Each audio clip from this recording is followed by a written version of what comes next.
Hi hello எல்லோரும் எப்படி இருக்கீங்க? இன்றைக்கான ஆர்டர்ஸை பார்க்கலாமா?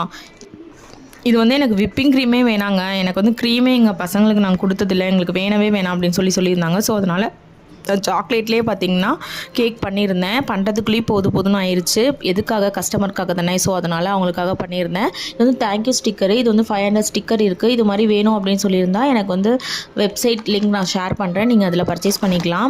எனக்கு கார்ட்டூன் தீமில் தான் வேணும் அப்படின்னு சொல்லி கேட்டிருந்தாங்க. ஸோ அதனால் அந்த ஸ்டிக்கரையும் நான் வந்து வாங்கி கொடுத்துருந்தேன். நீங்களே ஃபிக்ஸ் பண்ணிக்கோங்க அப்படின்னு சொல்லிட்டு. இது வந்து வெண்ணிலா ஐஸ் கேக்குங்க. இது வந்து பார்த்திங்கன்னா எனக்கு பண்ண வந்து ஈஸியாக பண்ணிட்டேன். பட் ஆனால் எனக்கு சாக்லேட் கனெக்ஷனில் மேலே எழுதுறது வந்து கொஞ்சம் சொதப்பலாக ஆயிடுச்சு. அதை கரெக்ட் பண்ணி தரத்துக்குள்ளே எனக்கு டைம் இல்லை. ஸோ அதனால் கஸ்டமர் அதை பேட் ஃபீட்பேக்காக கூட சொல்லலை. கேக் சூப்பராக இருந்தது அப்படின்னு சொல்லியிருந்தாங்க. நெக்ஸ்ட்டு வந்து எங்கள் ஆஃபீஸ்லேருந்து பார்த்தீங்கன்னா எனக்கு 1 kg வந்து கேக் ஆர்டர் பண்ணியிருந்தாங்க. எனக்கு டாப்பிங்ஸ்லாம் நான் வந்து யாருக்குமே ப்ரைஸ் வாங்குறதில்ல. கேக்குக்கு மட்டும் தான் ப்ரைஸ் வாங்கிட்டு இருக்கேன். இது வந்து இந்த மாதிரி எனக்கு பாக்ஸ் தான் கிடச்சிச்சு. ஸோ அதனால் அதில் வந்து நான் டெக்கரேட் பண்ணி வச்சு கொடுத்துட்டேன். சூப்பராக இருக்குன்னு சொல்லியிருந்தாங்க. நெக்ஸ்ட் பார்த்திங்கன்னா நம்ம 1/2 kg கேக் வந்து 8 பீசஸாக போடுவோம். பட் வந்து எனக்கு சிங்கிள் பீஸ் வேணும் அப்படின்னாலுமே நம்ம கொரியர் பண்ண நாங்கள் ரெடியாகவே இருக்கோம்.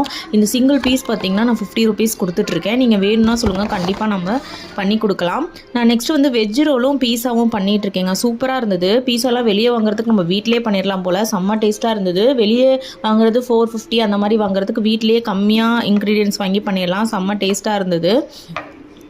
நெக்ஸ்ட் எனக்கு வந்து ஒரு கிரேவிங்காக இருந்துச்சு. ப்ரௌனி எல்லாத்துக்கும் செஞ்சு கொடுக்கணும், நம்ம சாப்பிட்டே ஆகணும்டா அப்படின்னு சொல்லிட்டு ட்ரிபிள் சாக்லேட் ப்ரௌனி சாப்பிட்டேங்க. செம்ம டேஸ்ட்டாக இருந்தது. சாப்பிட்டே இருக்கலாம் போல் இருந்தது. இந்த வீடியோ பிடிச்சிருந்தா ஷேர், சப்ஸ்கிரைப் பண்ணுங்கள். தேங்க்யூ.